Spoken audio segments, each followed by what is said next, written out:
खबर ज़ेलेंस्की से जुड़ी हुई। ज़ेलेंस्की के सहयोगी का एक बड़ा कबूलनामा सामने आया है। अमेरिका को थी कुर्स्क हमले की जानकारी। देखिए, ये बहुत बड़ी खबर है। अमेरिका के साथ हमले पर चर्चा की गई। मिखाइल पोदोलियाक ने इस बात को कबूल किया है। ज़ेलेंस्की प्रशासन के अफसर हैं मिखाइल, और उन्होंने इस बात को कबूल किया है कि अमेरिका को कुर्स्क हमले की जानकारी थी। तो यूक्रेन के राष्ट्रपति ज़ेलेंस्की की आक्रामक रणनीति रूस के लिए भारी पड़ रही है। कुर्स्क की जंग में यूक्रेन ने 8 दिन में ही उससे ज्यादा इलाका जीत लिया है जितना रूस की सेना ने बीते 250 दिन में जीता है। रूसी धरती पर कुर्स्क का मानचित्र तेजी से बदल रहा है। मील के पत्थर और झंडों का रंग भी साथ साथ बदलता जा रहा है। 14 अगस्त को रूसी धरती पर यूक्रेन ने अब तक के सबसे बड़े हमले किए हैं। कुर्स्क के जीते हुए इलाकों की रक्षा करने के लिए यूक्रेन की लेडी ब्रिगेड तैनात हो चुकी है। नेटो और यूक्रेन के साझा ऑपरेशन के खिलाफ पुतिन ने एटमी नीति में परिवर्तन कर दिया है। देखिए कैसे पुतिन की यह रणनीति पूरे यूरोप की आहुति ले सकती है। रूस के राष्ट्रपति व्लादिमीर पुतिन ने यूक्रेन विजय की रणनीति तैयार करते हुए इसकी कल्पना शायद ही की होगी कि यूक्रेन अपनी जमीन बचाने के बजाय रूस की जमीन पर ही हमला कर देगा।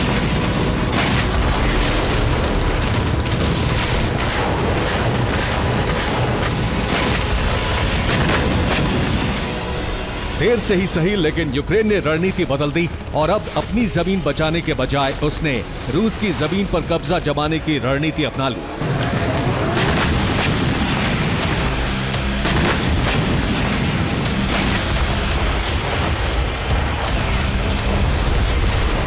यूक्रेन की सेना ने कुर्स्क में जंग का विस्तार कर दिया है। हर दिन बीतने के साथ यूक्रेनी सेना कुर्स्क में गहरी उतरती जा रही है।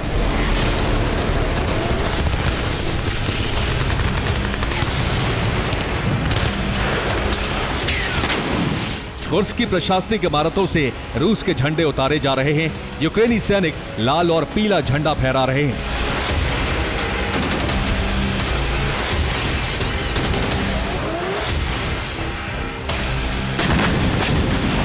यूक्रेन की ये रणनीति रूसी सेना के लिए दोहरी चुनौती बन गई है, क्योंकि रूसी सेना को यूक्रेन की जमीन पर हमले भी जारी रखने हैं और अपनी जमीन बचाने के लिए भी जंग लड़नी है।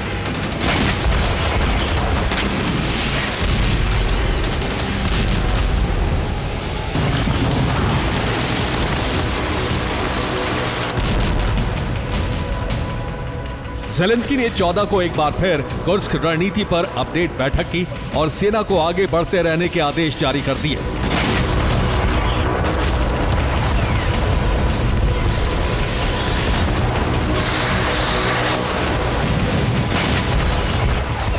बीते 24 घंटे में जंग में रूस को भारी नुकसान हुआ है।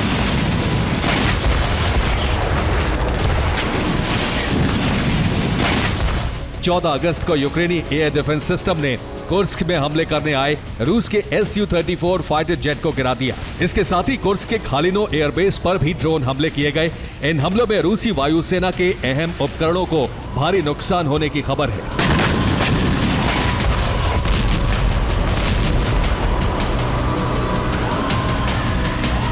चौबीस घंटे पहले जहां रूस का पलड़ा भारी नजर आ रहा था, वो कमजोर दिखने लगा है।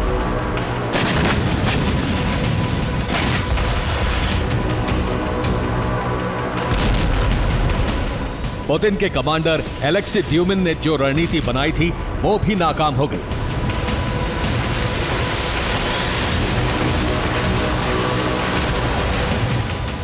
ड्यूमिन ने कुर्स्क और बेलगोरोद में यूक्रेनी सेना को अर्ध गोलाकार व्यू में घेर कर मारने की रणनीति तैयार की थी, लेकिन यूक्रेनी सेना ने इस व्यू को तोड़ दिया है। यूक्रेन की आर्टिलरी ने इस व्यू रचना पर हमले किए और इन्फेंट्री घेरे को तोड़ते हुए आगे बढ़ गई। घटनाक्रम बता रहे हैं कि रूस की ये व्यू रचना नाकाम रही, क्योंकि यूक्रेनी फौज की संख्या रूसी फौज से ज्यादा है।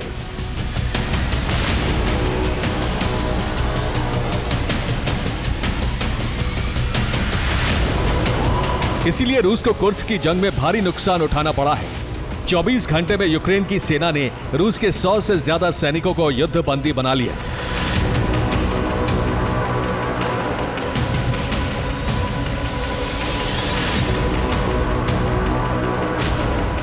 रूस के लिए कुर्स्क की जंग लड़ रहे 30 से ज्यादा चेचन फाइटर्स यूक्रेनी सेना के हमले में मारे गए हैं। 13 अगस्त तक यूक्रेन ने 1000 वर्ग किलोमीटर इलाके पर कब्जा किया था, लेकिन 14 अगस्त को यूक्रेन के राष्ट्रपति वोलोदिमीर ज़ेलेंस्की ने दावा किया कि 1200 वर्ग किलोमीटर क्षेत्र पर यूक्रेन का कब्जा हो चुका है।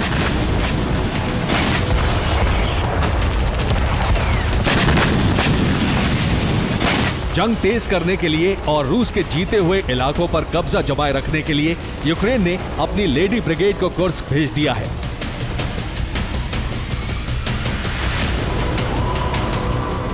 ये यूक्रेन की महिला सैनिक हैं जो कुर्स्क के जीते हुए इलाकों में मोर्चा जमाने पहुंची हैं। यूक्रेन की सेना ने 8 दिन में वो कारनामा कर दिखाया है जो रूस करीब 250 दिन में नहीं कर पाया था।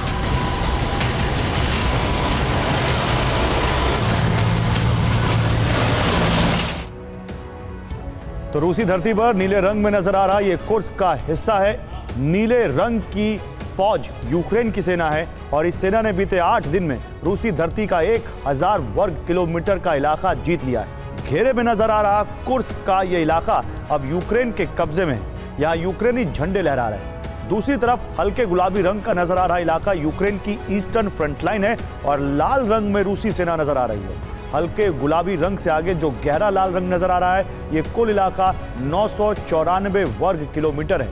रिपोर्ट है कि बीते 256 दिन में रूसी सेना सिर्फ गहरे लाल रंग वाला हिस्सा ही जीत पाई है। लेकिन ज़ेलेंस्की को 8 दिन में ये बड़ी कामयाबी कैसे मिली, तो इसके कई कारण हैं। दरअसल रूस की सीमा सुरक्षा कमजोर हो चुकी है। इसकी वजह है कि रूसी सेना यूक्रेन की ईस्टर्न फ्रंट लाइन पर जंग लड़ रही है। रूस के खास सैन्य साजो सामान यूक्रेन में जंग के मैदान में है। रूस को कुर्स्क बचाने के लिए सैनिकों की जरूरत है, लेकिन रूसी सेना में नए सैनिकों की भारी कमी है। अगर रूसी सेना ने कुर्स्क बचाने के लिए यूक्रेन का डोनबास खाली किया तो जीती हुई जमीन भी हाथ से निकल जाएगी।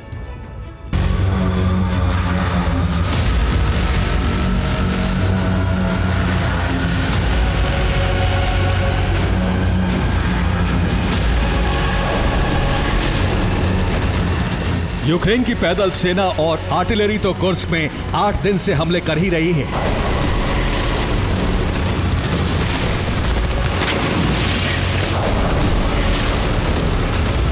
लेकिन अब यूक्रेन ने अपनी वायु सेना को भी युद्ध में उतार दिया है। यूक्रेन के फाइटर जेट कुर्स्क तक बेरोक टोक उड़ान भर रहे हैं और पैदल सेना के आगे बढ़ने के लिए बमबारी कर रहे हैं।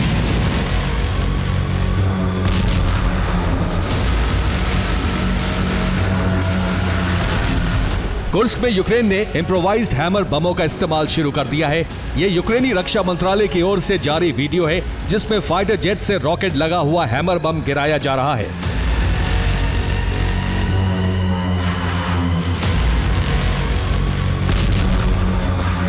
ये बम यूक्रेन को अमेरिका से मिला है और रक्षा विशेषज्ञों का दावा है कि हमलों की रणनीति भी अमेरिका और यूरोप के देशों ने ही मिलकर तैयार की है।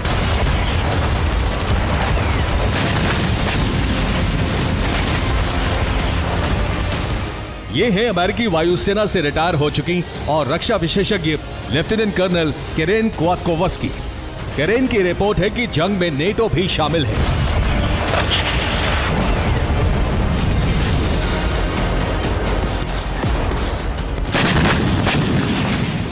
केरेन ने कहा है कि कुर्स्क हमले के लिए लंबी प्लानिंग की गई।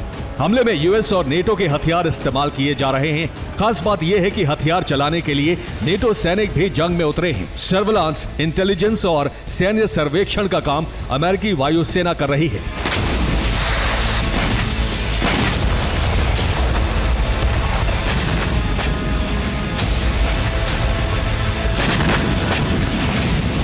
रूस भी इस बात का दावा कर चुका है और इसीलिए अब यूरोप के नेटो सैन्य ठिकाने रूस के टारगेट पर आ चुके हैं।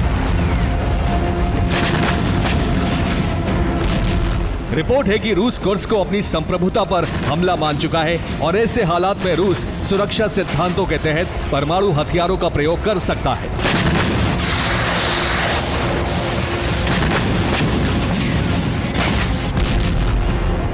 रूस के परमाणु सिद्धांतों के मुताबिक अगर रूस की संप्रभुता, अखंडता पर खतरा हो तो परमाणु हमला किया जा सकता है।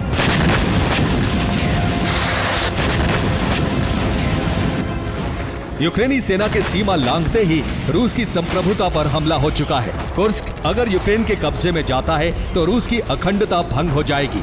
और ऐसी स्थिति में पुतिन परमाणु हमला करने के लिए मजबूर होंगे। Bureau report, TV9 Bharatvarsh.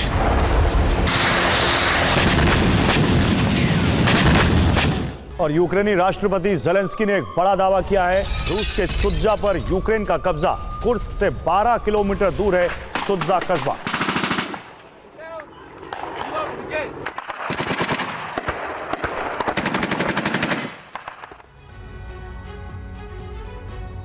तो कुर्स्क के अलावा रूस के 4 और प्रांतों में आपातकाल लग गया है। ये वो 4 प्रांत हैं जो यूक्रेन की सीमा से सटे हुए हैं। यूक्रेनी फोर्स इन 4 प्रांतों में एक हफ्ते से लगातार घुसने की कोशिश कर रही है।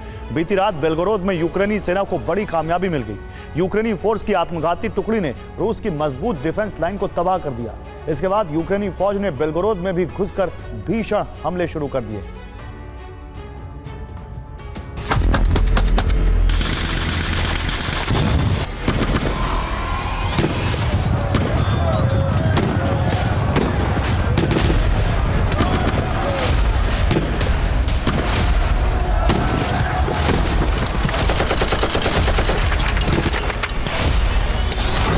कुर्स्क के साथ साथ रूस के 5 राज्यों पर भी विध्वंस का खतरा मंडरा रहा है।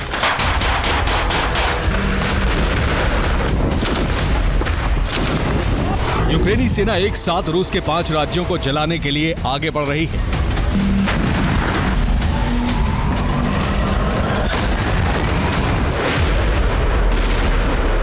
जिस वक्त यूक्रेन कुर्स्क में तबाही मचा रहा है, जिस वक्त रूस उसे रोकने की कोशिश कर रहा है, उसी वक्त यूक्रेन ने घुसपैठ के कई और फ्रंट खोल दिए हैं।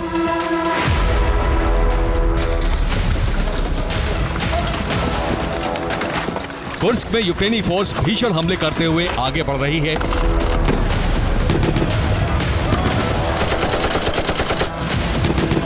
कुर्स्क के फ्रंट से ही यूक्रेन रूस के 4 और राज्यों में घुसपैठ करना चाह रहा है। ये राज्य हैं बेलगोरोद, वोरोनिश, ब्रियांस्क और ओरियोल।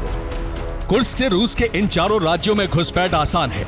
यही वजह है कि पिछले 7 दिनों से यूक्रेनी फोर्स इन 4 राज्यों में भी दाखिल होने की कोशिश कर रही है।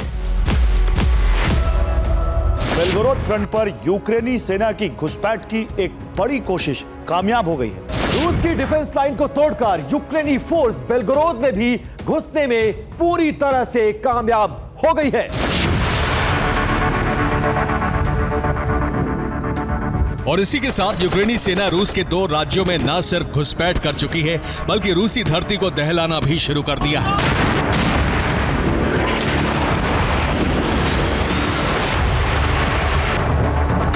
यूक्रेन की सेना बेलगोरोद में घुसने में कैसे कामयाब हुई, इसकी गवाही यह वीडियो दे रहा है।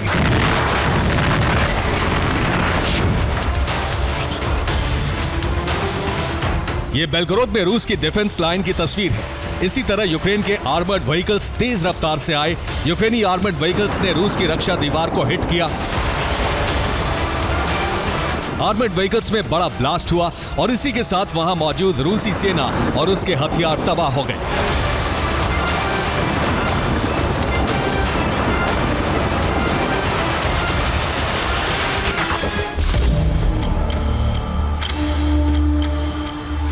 अब दूसरी तस्वीर देखिए। इससे पहले कि डिफेंस लाइन पर मौजूद रूसी सेना कुछ समझ पाती, यूक्रेनी आर्मर्ड व्हीकल्स में बहुत बड़ा ब्लास्ट हो गया। धमाके के साथ ही रूसी सेना की रक्षा दीवार तहस नहस हो गई।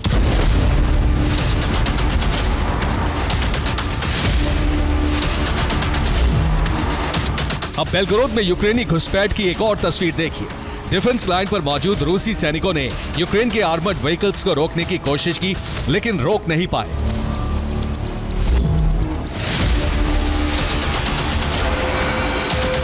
आत्मघाती आर्मर्ड व्हीकल्स ने रूस की डिफेंस लाइन को जोरदार टक्कर मारी। बड़ा धमाका हुआ और बेलगोरोद के बॉर्डर पर यूक्रेनी फोर्स को बहुत बड़ी कामयाबी मिल गई।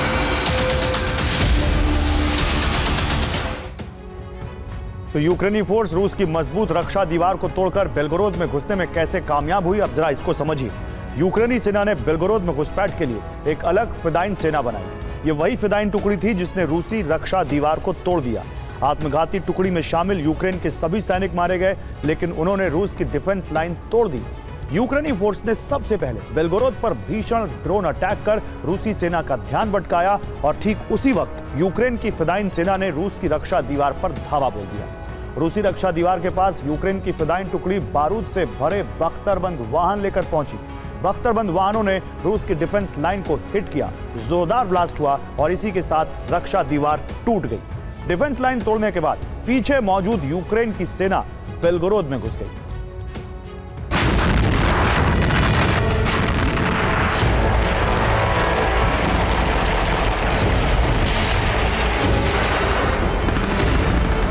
बेलगोरोद में यूक्रेनी सेना ने दाखिल होने के साथ ही जबरदस्त हमले करने शुरू कर दिए हैं।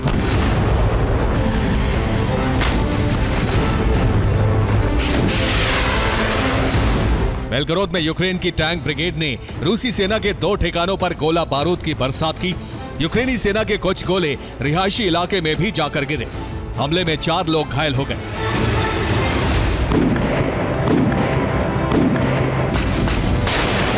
रूस के अंदर यूक्रेनी फोर्स की कामयाबी से यूक्रेनी राष्ट्रपति वोलोदिमीर ज़ेलेंस्की के हौसले बुलंद हैं।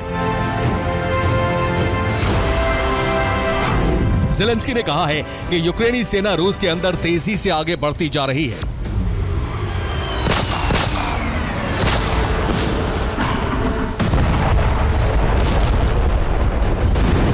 यूक्रेनी फोर्स नई रणनीति के तहत अब यूक्रेन के उत्तर पूर्व से लगने वाली रूसी सीमा के अंदर दाखिल होना चाह रही है। ये इलाके हैं बेलगोरोद, वोरोनिश, ब्रियांस्क और ओरियोल। बेलगोरोद में यूक्रेनी फोर्स घुस चुकी है। वोरोनिश, ब्रियांस्क और ओरियोल में भी घुसपैठ की कोशिश हो रही है। अगर ऐसा हुआ तो रूस को पूर्वी यूक्रेन के इलाकों खार्किव, डोनेस्क, लुहांस्क और खेरसोन से अपनी सेना हटानी पड़ेगी।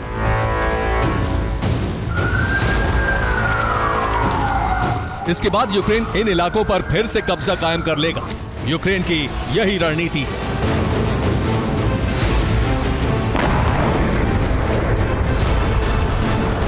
यूक्रेनी खतरे को देखते हुए रूस ने अपने 4 प्रांतों में वॉर इमरजेंसी घोषित कर दी है। बेलगोरोद, वोरोनिश, ब्रियांस्क और ओरियोल में रूसी सेना अब तक के सबसे बड़े अलर्ट पर है। यूक्रेनी खतरे को देखते हुए रूस ने अपने 4 राज्यों बेलगोरोद, वोरोनिश, ब्रियांस्क और ओरियोल से करीब 1 लाख लोगों को दूसरी जगहों पर शिफ्ट कर दिया है।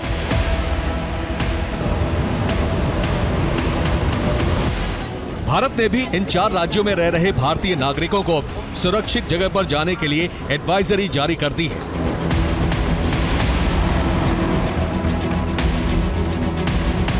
रूस के अंदर यूक्रेन के घुसपैठ और हमले की नई रणनीति का ही असर है कि डोनेस्क में रूसी सेना को हमले के लिए खुला मैदान मिल गया है। डोनेस्क में रूसी सेना भीषण हमले करती हुई तेजी से आगे बढ़ रही है। रूस ने डोनेस्क के जेलेज्नोव शहर पर कब्जा कर लिया है। इतना ही नहीं, डोनेस्क में ही रूस ने यूक्रेन के हथियार गोदाम को जला दिया।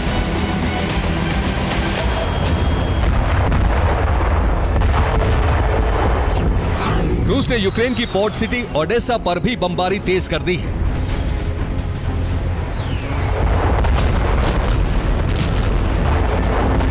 रूस ने ओडेसा पोर्ट पर एक के बाद एक कई मिसाइलों से हमला किया। रूस के मुताबिक हमले की वजह से ओडेसा पोर्ट को बड़ा नुकसान पहुंचा है।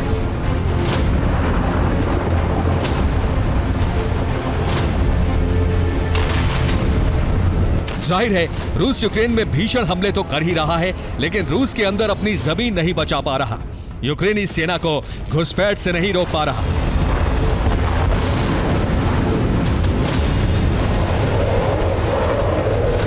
अगर इसी तरह यूक्रेनी सेना रूस के राज्यों में तबाही मचाती रही तो वो दिन दूर नहीं कि पुतिन और उनकी सेना को परमाणु विस्फोट करना पड़े।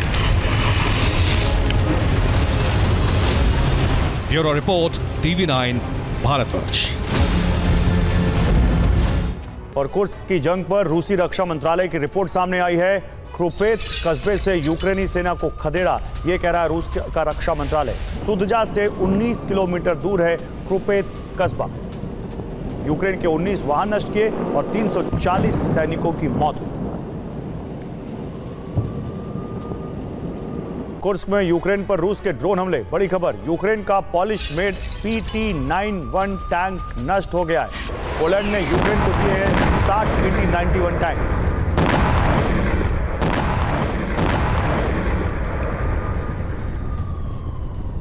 इजराइल गाजा की जंग पर अरब दो हिस्सों में बंट चुका है। ज्यादातर देश इजराइल के खिलाफ हैं, लेकिन कुछ देश इजराइल से समझौता चाहते हैं। इन देशों में टॉप पर सऊदी अरब का नाम है। मोहम्मद बिन सलमान इजराइल से समझौते का हाथ आगे बढ़ा रहे हैं। इधर एर्दोआन ने ऐलान कर दिया है इजराइल को दंड दिए बिना कोई समझौता नहीं हो सकता। इस बीच मोहम्मद बिन सलमान ने अपनी हत्या की आशंका जताई है। सवाल है कि उनकी हत्या का षड्यंत्र कौन रच रहा है? क्या गाजा की जंग अपने सबसे विध्वंसक दौर में पहुंचने वाली है? इस रिपोर्ट में देखिए। फिलिस्तीन के राष्ट्रपति मोहम्मद अब्बास तुर्की के दौरे पर हैं। राष्ट्रपति एर्दोआन से बंद दरवाजे के पीछे सीक्रेट मीटिंग कर रहे हैं।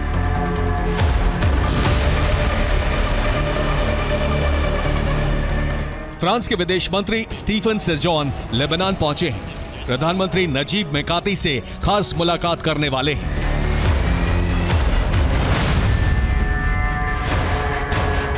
तो तेहरान में ईरान के सभी प्रॉक्सी संगठन सीक्रेट मीटिंग कर रहे हैं।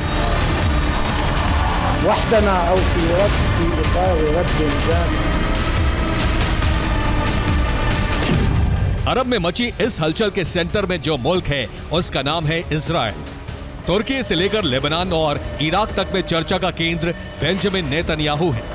अरब में इजराइल और उससे जुड़े देशों के खिलाफ एक ऐसा षड्यंत्र रच रहा है जो आने वाले वक्त में अरब में महायुद्ध की शक्ल ले सकता है, खून की नदियां बहा सकता है।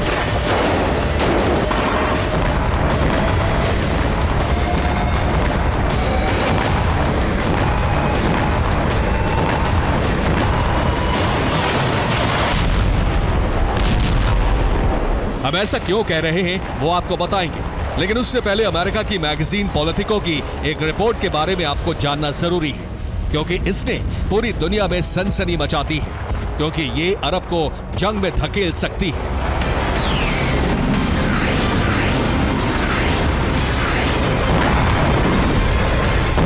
इस रिपोर्ट में सऊदी अरब के क्राउन प्रिंस मोहम्मद बिन सलमान को लेकर सनसनीखेज दावा किया गया है।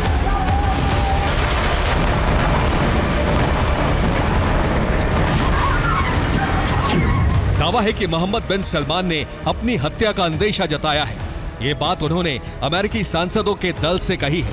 क्राउन प्रिंस ने अपनी जान के खतरे की वजह सऊदी इजराइल समझौते की कोशिशों को बताया है।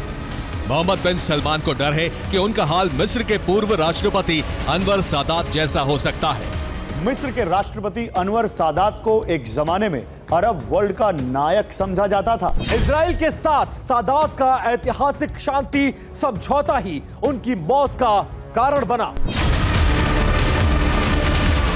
ये वॉशिंगटन की तस्वीरें हैं, जहां अमेरिकी राष्ट्रपति भवन में मिस्र के राष्ट्रपति अनवर अल सादात और इजराइल के प्रधानमंत्री मेनाचिम बेगिन के बीच ऐतिहासिक शांति समझौता हुआ था।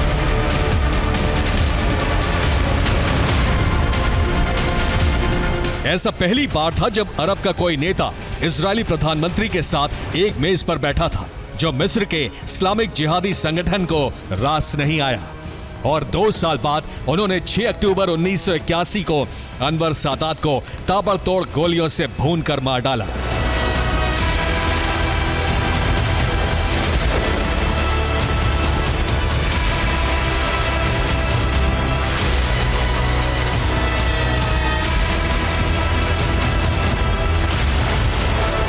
अब मोहम्मद बिन सलमान को भी कुछ ऐसा ही होने का डर है, क्योंकि वो अमेरिका और इजराइल के साथ सैन्य समझौते को आगे बढ़ाना चाहते हैं। इजराइल सऊदी डील में फिलिस्तीनी राष्ट्र की मांग को लेकर पेच फंसा हुआ है। क्राउन प्रिंस का मानना है कि अगर समझौते में फिलिस्तीन राष्ट्र की मांग को अनदेखा किया गया तो वो इस्लामिक संगठनों के टारगेट पर आ जाएंगे।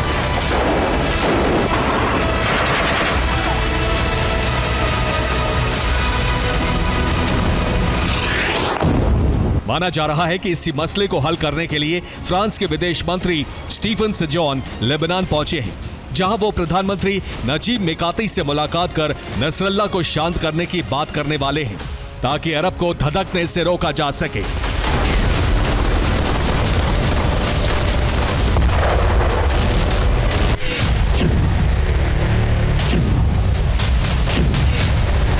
हालांकि फ्रांस की इस कोशिश के फेल होने की उम्मीदें बेहद ज्यादा हैं, क्योंकि हिजबुल्ला इस्माइल हानिया और उसके सैन्य कमांडर फुआद शुक्र की मौत से बौखलाया हुआ है। वो जल्द से जल्द इजराइल से बदला लेना चाहता है।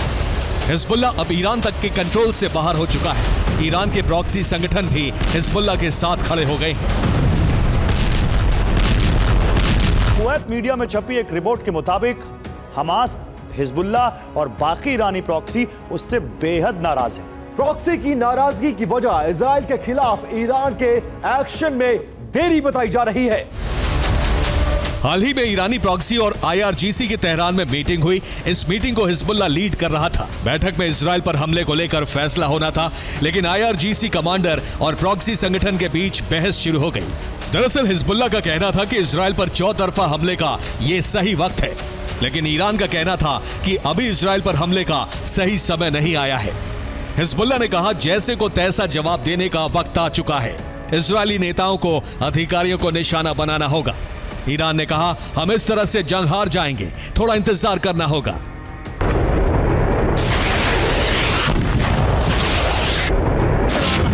अल्लाह अकबर।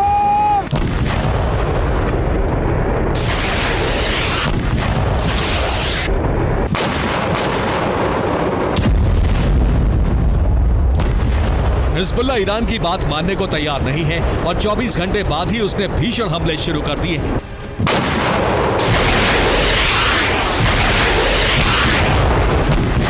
इजराइल के किरियत शिमोना में मौजूद इजरायली सेना के कैंप पर ताबड़तोड़ रॉकेट दागे गए।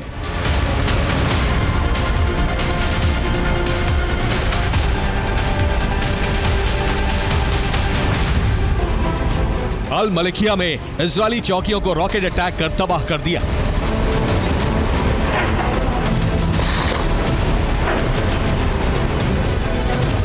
अल समाका में भी इजरायली सेना की पोस्ट पर रॉकेट से हमले किए।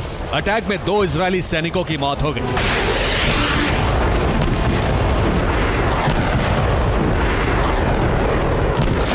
हिजबुल्ला और ईरानी प्रॉक्सी के तेवर से डर है कि बहुत जल्द इजराइल पर 7 अक्टूबर से भी बड़ा हमला हो सकता है। ऐसे में अमेरिका ने इजराइल को $19 बिलियन के सैन्य पैकेज का ऐलान किया है। अमेरिका इजराइल को 50 नए F-15 फाइटर जेट देने वाला है। वहीं 25 मौजूद F-15I मॉडल को अपग्रेड करेगा।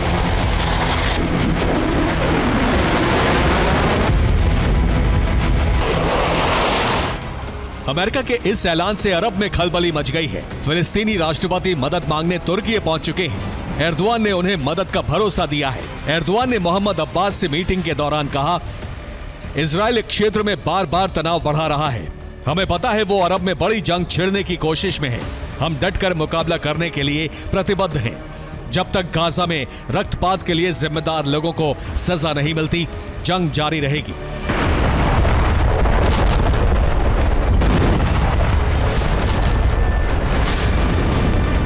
समीकरण बता रहे हैं कि अरब बारूद के ढेर पर बैठा है। वहां ऐसा षड्यंत्र रचा जा रहा है जो अंजाम तक पहुंचा तो बड़ा धमाका होगा, जो समूची अरब को अपनी जद में ले लेगा। Bureau report, TV9 Bharat.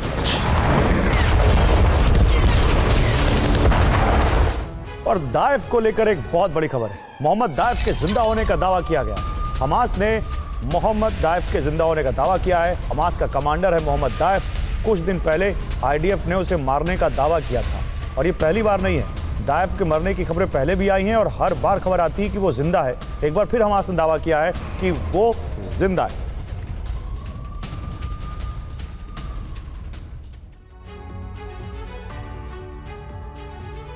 लेकिन आगे बढ़ते हैं। क्या युद्ध के बीच यूक्रेन में तख्ता पलट होने जा रहा है? क्या यूक्रेन में ज़ेलेंस्की और उनकी सरकार का पैकअप होने जा रहा है? क्या सुपर पावर अमेरिका ज़ेलेंस्की के साथ बहुत बड़ा खेल करने जा रहा है? ये सवाल तब उठने लगे जब रूसी इंटेलिजेंस एजेंसियों के हाथ व्हाइट हाउस से जुड़ी एक सीक्रेट रिपोर्ट लगी। तो सबसे बड़ा सवाल यह है कि अगर अमेरिका ज़ेलेंस्की को राष्ट्रपति पद से हटाने जा रहा है तो उसकी वजह क्या है? जिस वक्त रूस यूक्रेन युद्ध की आग बहुत भड़क चुकी है,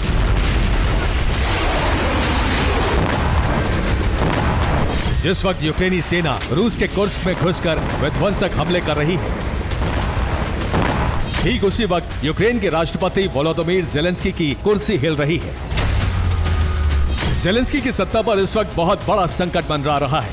आने वाले कुछ दिनों में ज़ेलेंस्की से राष्ट्रपति की गद्दी छिन सकती है।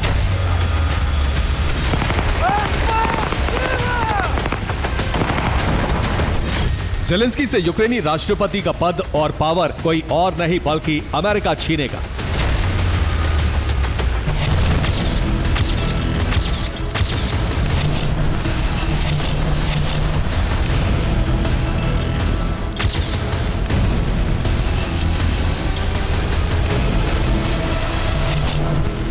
इस बात का दावा रूसी इंटेलिजेंस एजेंसियां कर रही हैं।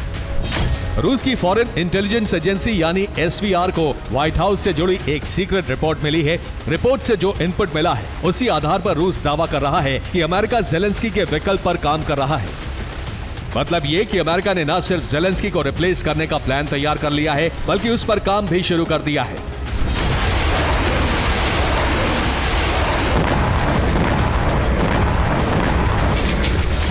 अब यहां सवाल यह है कि आखिर अमेरिका ज़ेलेंस्की को हटाना क्यों चाहता है। इसका जवाब भी व्हाइट हाउस की सीक्रेट रिपोर्ट से मिला है। रूस की इंटेलिजेंस एजेंसी के मुताबिक ज़ेलेंस्की पर भ्रष्टाचार के कई आरोप हैं। उन्होंने कुर्स्क पर आक्रमण करने का आदेश दिया जिससे हालात बिगड़ गए। इतना ही नहीं, ज़ेलेंस्की इतना बेलगाम हो गए हैं कि वो अमेरिका की भी नहीं सुन रहे हैं।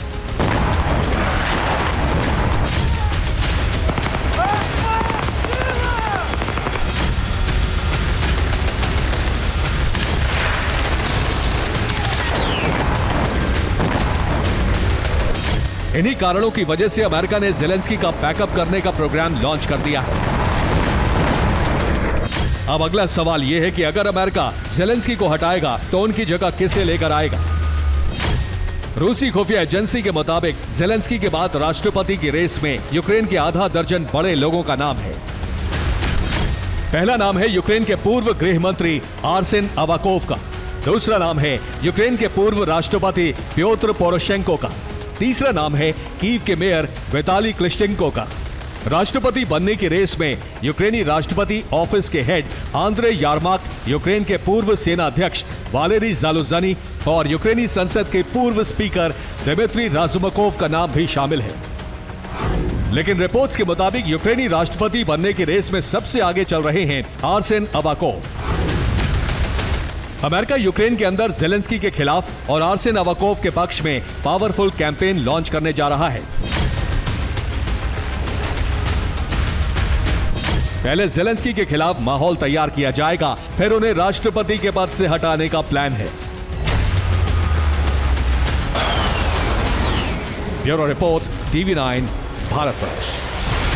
तो फ्रांस इस वक्त बारूद के ढेर पर बैठा है। फ्रांस के आंतरिक सुरक्षा मंत्रालय ने अब तक के सबसे बड़े आतंकी खतरे का अलर्ट जारी किया है। मंत्रालय के मुताबिक 15 अगस्त से 18 अगस्त तक फ्रांस के चर्च और भीड़ भाड़ वाली जगहों पर बड़े आतंकी हमले किए जा सकते हैं। एक साजिश के तहत हमलों का निशाना चर्च बनाया जा रहा है। देखिए क्या है ये साजिश और इसके पीछे कौन हो सकता है।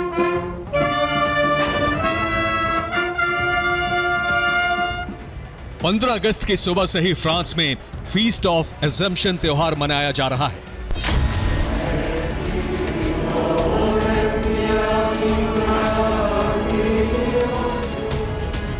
देर रात तक फ्रांस के शहर शहर में वर्जिन मैरी को याद करते हुए जलसे होंगे और जुलूस निकाले जाएंगे।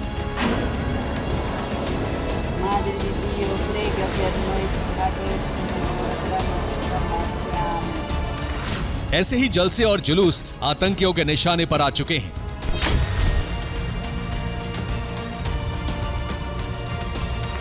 फ्रांस के आंतरिक सुरक्षा मंत्रालय ने चेतावनी जारी की है कि 15 अगस्त को होने वाले धार्मिक समारोह आतंकियों के निशाने पर है। चर्च में लोग चौकन्ने रहे। पार्किंग में खड़ी कार में बम हो सकता है। चर्च के अंदर गोलीबारी हो सकती है। फ्रांस में इस समय फीस्ट ऑफ एजम्पशन त्योहार मनाया जा रहा है।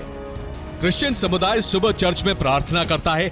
इसके बाद शहर में देर रात तक जुलूस निकाले जाते हैं। ये फ्रेंच कैलेंडर का बड़ा त्योहार है। वर्जिन मैरी के स्वर्ग जाने की याद में ये त्योहार मनाया जाता है। आशंका है कि 15 से 18 अगस्त के बीच आतंकी चर्चों पर हमला कर सकते हैं या भीड़ भरी जगहों पर हमले हो सकते हैं। लेकिन सवाल यह है कि चर्चों को ही निशाना क्यों बनाया जा रहा है। फ्रांस के चर्चों पर हमले करके मुस्लिम शरणार्थी बनाम फ्रांसीसियों का दंगा भड़काने की साजिश है। फ्रांस के अंदर मुस्लिम शरणार्थियों का विवाद बहुत गहरा हो चुका है। फ्रांस चुनाव में भी मुस्लिम शरणार्थियों को बाहर निकालने का मुद्दा गर्म था।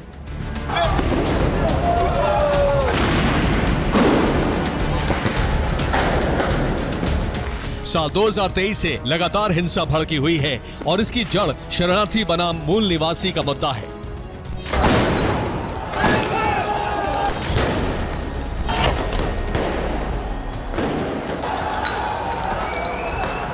जून 2023 में फ्रांस के कई शहर एक साथ जल उठे थे। तब मोरक्को के रहने वाले 17 साल के नाहिल मरजोक को पेरिस में एक पुलिसकर्मी ने गोली मार दी थी। इसके बाद शरणार्थियों ने पेरिस सहित कई शहर फूंक दिए थे।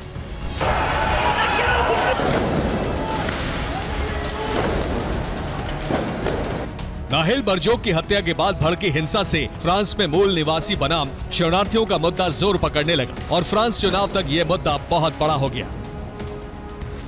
विपक्षी पार्टी की नेता मरीन ली पेन के चुनाव प्रचार का मुख्य मुद्दा यही था और जब पहले चरण के चुनाव में मरीन ली पेन की दक्षिणपंथी पार्टी नेशनल रैली को बढ़त मिली तो फ्रांस के कई शहर जलने लगे।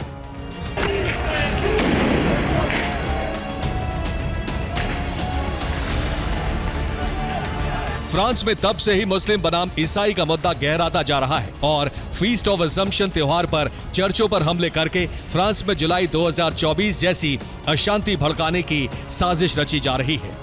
सवाल यह है कि इस साजिश के पीछे कौन हो सकता है? तो जवाब है अमेरिका और यूरोप विरोधी ताकतें इस साजिश के पीछे हैं। खुफिया रिपोर्ट्स में कहा गया है कि रूस भी इस साजिश के पीछे हो सकता है। रूस फ्रांस में आतंकी हमलों की साजिश रच सकता है क्योंकि पुतिन को यूक्रेन और कुर्स्क जंग का बदला लेना है। इसके अलावा हमास भी इस साजिश के पीछे हो सकता है क्योंकि उसे गाजा युद्ध का बदला लेना है। हमास के अलावा अरब के प्रॉक्सी संगठन भी साजिश के पीछे हो सकते हैं क्योंकि वो यूरोप से इसराइल को हथियार सप्लाई के खिलाफ है। कुल मिलाकर फ्रांस में आतंकी हमले करके गृह युद्ध जैसे हालात पैदा करने की कोशिश हो रही है। Bureau report TV9 Bharatvarsh. माथे पर काला साफा, पठानी सूट और हाथों में AK-47, मशीन गन, लॉन्चर जैसे हथियार। दर्जनों बाइकों पर हथियार से लैस होकर दिखाई देते फाइटर।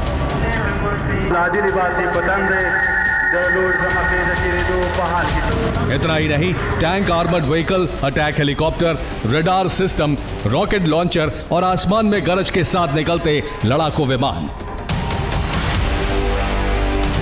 ये तस्वीरें अफगानिस्तान के तालिबान फाइटर्स की हैं, जिन्होंने अपनी धरती पर सैन्य परेड का आयोजन किया, वो भी तालिबान सरकार की तीसरी वर्षगांठ के मौके पर।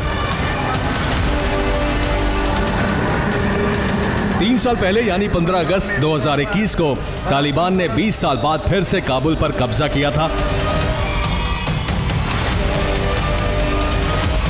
और इसी मौके के चलते तालिबान ने अपने शासन की तीसरी वर्षगांठ का जश्न मनाया,